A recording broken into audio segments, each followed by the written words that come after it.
Alright, so in this video we are going to look at matrices as functions. We have seen them in many different facets. We've done Gaussian elimination with them. We have solved matrix equations. We've done a lot of things with matrices so far. And the final thing that we're going to do is look at them as functions. So what we're going to talk about ultimately is how a matrix can transform vectors. So our new input, rather than a constant or some value, some numerical value, we're going to be plugging in vectors into matrices. And that's going to do something. Specifically, it's going to transform that vector in some way. And so we're going to look at all the different ways you can transform a vector using a matrix. So with that said, let's go ahead and get started. Alright, so I want to start by looking at the vector 5, 2.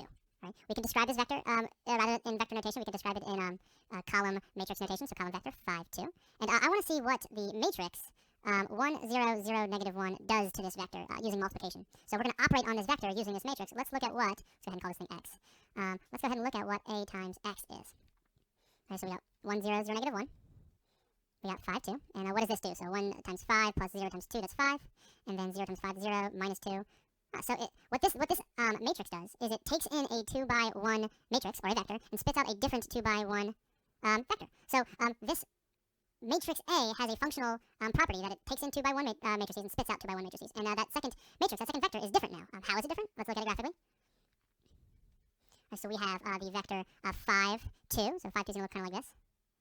And then we have the new vector 5, negative 2. So you can kind of intuitively realize what this matrix has, what this matrix property is. What functional property does it have? It looks like it's reflecting over the x-axis. Let's just double check that with another example. So here's another vector, negative 3, negative 6. All right, that can be rewritten as the column vector. All right, let's find out what a times, let's call this thing y.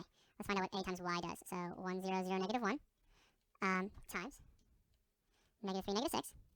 Just do it out. 0 right there, negative 3, and then positive 6. So once again, this matrix took in a vector, spat out another vector, and I believe that vector is in fact a reflection of the x-axis still. So we have negative 3, negative 6, that's going to be this vector down here, and we have negative 3, 6, that's going to be this vector up here, and we are once again reflecting in the opposite direction over the x-axis. So it turns out that the matrix A that I had on the previous page, this thing right here, has the property of a reflection over the x-axis. It takes vectors and reflects them over the x-axis. I'm going to quickly do this just in general, so let's take the general vector, xy.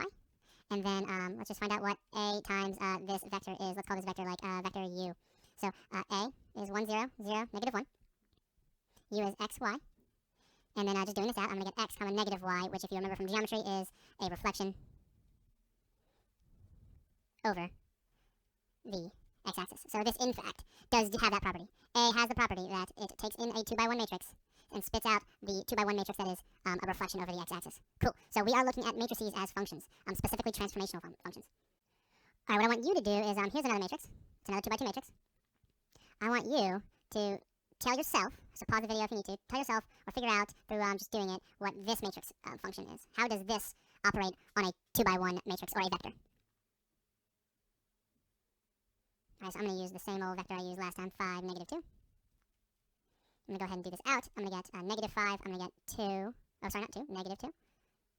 And graphically, what I'm seeing here is I have the vector 5, negative 2 over here. And then it becomes negative 5, negative 2. So now it looks as though the matrix negative 1, 0, 0, negative 1 has the property of a reflection over the y-axis. All right, so these are pretty straightforward, pretty simple. We can get much more complicated. But there you go. And we can show this in general using a xy vector. If I had done this with xy, I would have gotten, what have I gotten? Let me just do it real quick. I would have gotten negative xy, which is a reflection over the y-axis. All right, I got a few more for you. Actually, before I move on, I do want to say this. If I'm going to start calling these functions, I mean, we can have some function notation. So what's the function notation here? So we are inputting vectors. So we have a function. We're inputting a vector. And what does this look like? The function is something along the lines of this, and then you have the vector there. So you plug in a function, you get out a vector. You plug in a vector, you get out a new vector. All right, we don't know what that is. It depends on what you plug in, and you can plug in an infinite amount of these, and we can create pictures, which is kind of what we're getting towards. This is kind of similar to if I said, hey, the function of the real numbers is like, I don't know, 2x, right? So you plug in something, and then this ends up being a line with slope 2. But the question is, what are these things going to be? Let's keep going. So what if I wanted to do multiple points at once? So let's say I have the matrix negative 1, 0, 0, negative 1. Right. Let's real quick figure out what this does. So let's take any old vector xy and then do it out. So we get negative x, negative y. All right, think back to geometry. What is this transformation? It is a 180-degree rotation. Right, a rotation needs a axis, so 180-degree rotation about the origin. Right, that's some old news. But what if I want to transform not one, but a multiple set of vectors? Can I just do this all at once? Let's say I want to transform the vector 5, 2. Let's say I want to transform the vector 4, 3. And let's say I want to transform the vector 1, 2. Is this going to work? Is this going to rotate all three of these vectors all at once? And before we do it, let's just double check that our dimensions check out. This is 2 by 2. And this is 2 by 3. This could be 2 by n. It doesn't really matter. We can do this. Let's see what happens. We have negative 5, negative 2. We have, which is a rotation. The point 5, 2 is now gone to negative 5, negative 2. All right, the next one we're going to have negative 4, negative 3. And then we're going to have negative 1 times 1 is negative 1. And 0, negative 1. That's going to be 0 minus 2. That's negative 2. All right, so we can take in multiple vectors at once and output a set of multiple vectors. That's really cool, because what if I want to do this with 1,000 vectors, which is often the case? I can use this to rotate a collection of vectors all at once. So that's cool. And this, once again, this is a rotation, as we said. But if I want to reflect a bunch of vectors over the, I don't know, x-axis, I got to go, where is it? Back to this one. So it just depends on the vector you want. Sorry, the matrix that you want. What operation do you want to happen to the vectors? We can do this with multiple vectors at one time. I want to real quick get a quick picture of what's going on here. So let me go ahead and draw a little grid. All right, so what did we have previously? We had the points. We had 5, 2. So 1, 2, 3, 4, 5, 2. Maybe a little bit relaxed about this. 5, 2. We had 4, 3. So 4, 3. We'll call this point A. I'm going to call this point B. And we had 1, 2. So that's going to be about right there. And I'm going to call that point C. And what happened to these? So A became negative 5, negative 2. B became negative 4, negative 3. And C became negative 1, negative 2. All right, I'm going to call this A prime, B prime, C prime. All right, so what does this matrix do? It rotates around the axis 180 degrees, and it's doing that to an object. All right, imagine that I was describing every single point on this vector, and I rotated this triangle 180 degrees. So this matrix not only has the ability to rotate vectors, but it also, if you start thinking about vectors composing up other objects, it can rotate objects. So the matrix, negative 1, 0, 0, negative 1, had the property that it rotated this triangle 180 degrees, which is cool, because imagine these things expanding more and more and getting more complex. Imagine like a really old, like early 1990s video game, like, I don't know, Pokemon Red or something like that. Like, the image wasn't super complex on the screen. So, like, what's happening is if, like, you have a character looking this way, and you want them to look the opposite way, like, we're not going to change anything else about this character's image besides, like, where the eyeball is, so that the person playing the video game sees a character looking in the opposite direction. Of course, this is much more complicated now, but, you know, processors are much more powerful now. But let's say this is the image that you wanted to create. You had an image right here, and you wanted to make it this. You have this pre-image. And you want to create this image. What do? Well, you take every single pixel on this character, and you reflect it over some axis. So we want to reflect this over the y-axis. If I remember correctly, I believe we just showed that this is a reflection over the y-axis. All right, so this is a really simple case, but it's going to expand, and we are going to be able to make much more complicated pictures. What, this is probably like, I don't know, 16 pixels. Imagine having, I don't know, like the matrix 1, 0, 0, negative 1, the reflection, and then multiplying that by 1,000 columns. How many pixels are on a modern television? I don't know. 1080p. I don't know. The concept of the matrix as a function is used extensively in graphics, if that's something that you're interested in. All right, so moving along, here are 4 matrices that I want you to inspect and tell yourself what they do. So here's one, switching it up a little bit. Ooh, whoops. What does 0, 1, 1, 0 do? What does 0, 1, negative 1, 0 do? What does 0, negative 1, 1, 0 do? And then what does 0, negative 1, negative 1, 0 do? So take a second to figure out what each of these matrices functions do to a 2 by 1 vector. I'm going to go ahead and proceed. So I'm just going to do it with an arbitrary vector xy. So if I have the vector xy, what does 0, 1, 1, 0 do to it? So 0 times x is 0 plus y, and then x plus 0. Oh, this switched x and y. All right, what does that do? You can either think back to geometry because you've learned this before, or you can just like draw a picture, which is 99% of the time what you should do. So let's say we have, I'm going to use the first quadrant for my xy. So let's say I have x comma y. All right, what does y comma x look like? That's going to be, ooh, this isn't the best picture. Let me rewind. Haha, because now you might know exactly what it does if you didn't already. All right, yx is up here, and this is a reflection over the line y equals x. So 1 is a reflection over the line y equals x. A reflection over y equals x.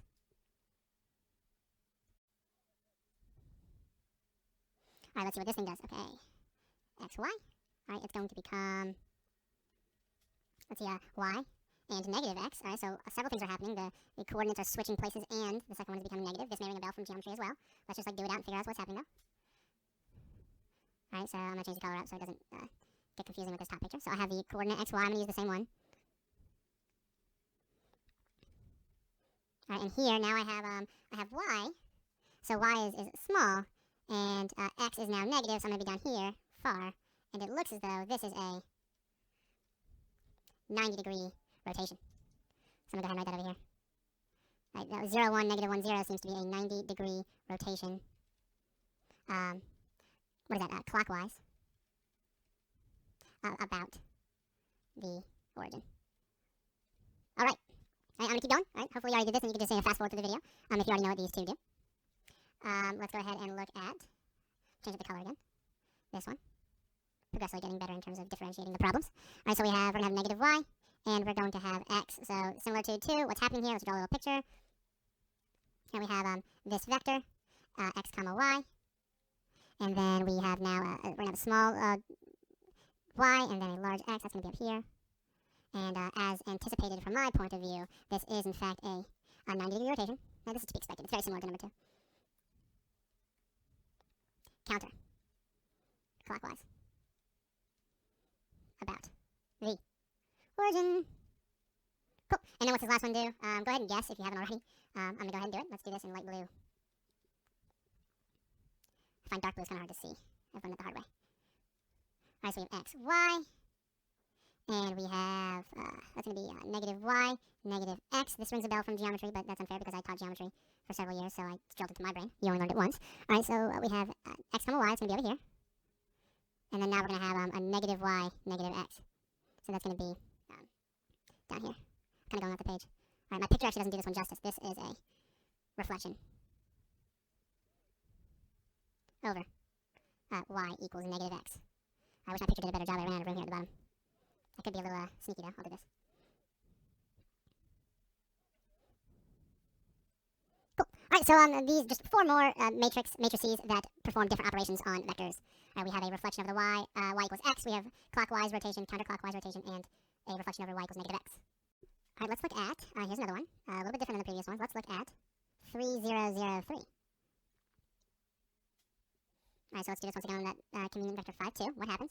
So we're going to get 15 plus 0, 15, and we're going to get 0 plus 6, right, which is 3 times 5, 2.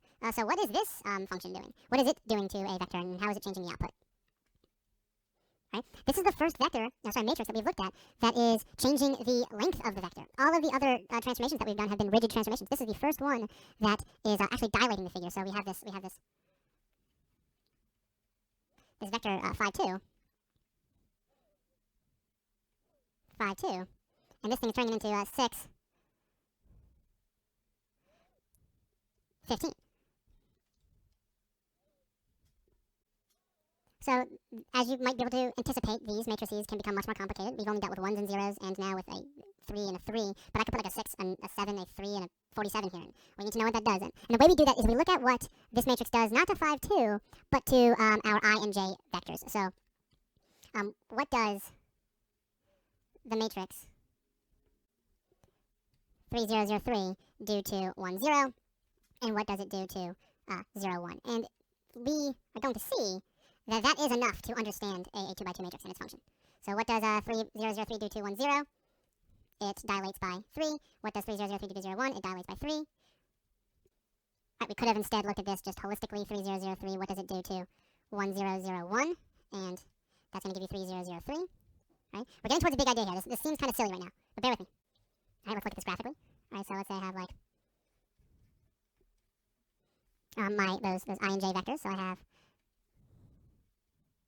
we have I, and we have j. All right, what happened here? So I and j, what this is describing pictorially is a square, right? And then if I look at how these were transformed, now I have a 3 j's and 3 i's, and I have a square that has been dilated by 3 as well. And this is kind of the way we're going to start looking at how a 2x2 matrix affects a set of vectors, right? What does it do to I and j? So to close up this page right here, what does the 3, 0, 0, 3 matrix actually do? It dilates a unit square by 3. right? It takes area 1, makes it area, what is that going to be, 3 by 3, 9, so it's dilating. The area is changing by the square of the dilation, but we're going to look at how the unit square is being changed, right? We could have been on the previous pages. How did each of these things, how did 1001 affect ij? How does 100 negative 1 affect ij? We could have talked about it in terms of the unit square, but I wanted to build up to this. Right? This is kind of how we describe what each matrix does. How does it affect the unit square? All right, new 2 by 2 matrix. Let's see how the matrix 1, 2, 0, 1. So progressively more complicated. Started out easy. And not to say this isn't necessarily easy, but it is, I think, arguably more complicated. How does this affect the unit square? And once we know how it affects the unit square, that's how we're going to describe this matrix function. Right, so let's see. We have, let me go ahead and draw this picture first. Okay, so we have one. Let me go ahead and get purple. We have this square, this unit square. And we want to see how the output looks like. So I'll do that in green. So 1 times 1 is 1, plus 0, that is 1. 1 times 0 is 0, that's going to be a 2. Or 0 times, that's going to be a 0. And 0, that's going to be a 1. Alright, so these are our new vectors, 1, 0. And 2, 1. So 2, 1. That could have been better. And let's go ahead and fill out this quadrilateral. What is this as a parallelogram? That is going to be that. And there you go. So what does the matrix 1, 2, 0, 1 do? It is what we call a shear. Notice that this square has been stretched its x values have been stretched, but its y values have not been stretched at all. So it's kind of like a dilation, but only in one direction. All right, this figure has been changed. Notice that its base is still 1, and its height is still 1, so its area is still 1. Shears are area preserving, but they're not non-rigid though. Alright, so 1, 2, 0, 1, that is a non-rigid area-preserving transformation function. Let's look exactly what this thing did, though, in general. So let me go ahead and set myself up. So we have a matrix 1, 2, 0, 1, and we're looking at what it's doing to an arbitrary vector, x, y. And let's see, we're going to have x plus 2y here, and we're going to have y here. So y is unchanged, as I previously said, but the x-coordinate is now, you're maintaining the same x-coordinate, but then you're adding to that x-coordinate 2 of the y-coordinate at that spot. So this is what a shear is doing algebraically. If I have a little picture. If I have the vector I don't know, 2, comma 3. Right, its y is not going to change, but its x is going to become, its x is currently 2, and we're going to add 3 times its y. So we have 2, and we're going to add 6, so 2, 3, 4, 5, 6, 7, 8. That is what a shear is doing to a single vector. But when we look at the matrix 1, 2, 0, 1, we say it's a shear, and it's changing the unit square to become this parallelogram with equal area. But yeah. And so this whole time we've been looking at, given a matrix, what does it do to an arbitrary vector? Let's look at an arbitrary matrix. What does an arbitrary matrix do? Right, so I have a matrix A, B, C, D with whatever numbers you want in there. And how do we know what this thing does? If I go back to this concept over here, we are looking at what it does, here we go, what it does to the unit square. So let's go ahead and do that. Let's find out what this does to the unit square, and then we will know the function of this matrix. All right, so what's this going to be? It's going to be a times 1 plus 0, a times 0 plus b, c. All right, this is not very challenging to compute. What happened? All right, the vector 1, 0 went to AC, and the vector 0, 1 went to BD. So what does this say? If you give me a matrix and you want to know what it does what the matrix that you gave me says. If you gave me a matrix 47, 3, 6, 21, what does this matrix, what is its function? What does it do to a arbitrarily given vector? It takes the vector 1, 0 and takes it to 47, 6, and it takes the vector 0, 1 to 3, 21, so whatever that is what the operation is. The first column of your given matrix is what it does to 1, 0, and the second column is what it does to 0, 1. We call this the matrix basis theorem. All right, kind of in reverse, if what this does for us is if you want a matrix that does a specific, often complicated transformation, all you have to do is figure out where 1, 0 and 0, 1 map to. That's all you need to figure out. That's what the matrix basis theorem is saying. All right, let's use this in practice to kind of justify why it's actually pretty awesome. All right, so let's say you want a matrix. You want a matrix that rotates all vectors 90 degrees. Let's go with clockwise. Less letters for me to write. right? Yes, I know you already know this, but let's pretend like we didn't. You want a matrix that rotates all vectors 90 degrees clockwise. What your goal is you need to figure out the image of the 1, 0 vector and the 0, 1 vector. And then that is your matrix that does the rotation. So let's say I have the vector 1, 0, right? And 90 degrees clockwise rotation goes here. So I want a matrix that rotates 90 degrees clockwise. So that matrix is going to be, I'm going to call it M, right? What's the image of 1, 0? 0, negative 1, right? What is the image of 0, 1? 1, 0. Right? There is your matrix that rotates 90 degrees clockwise. Right? We didn't have to figure it out just by doing. We just took 1, 0, and 0, 1, and we looked at the images, and this is the matrix that rotates 90 degrees clockwise. All right, something a little bit more complicated. What if you want a matrix that rotates? You want a matrix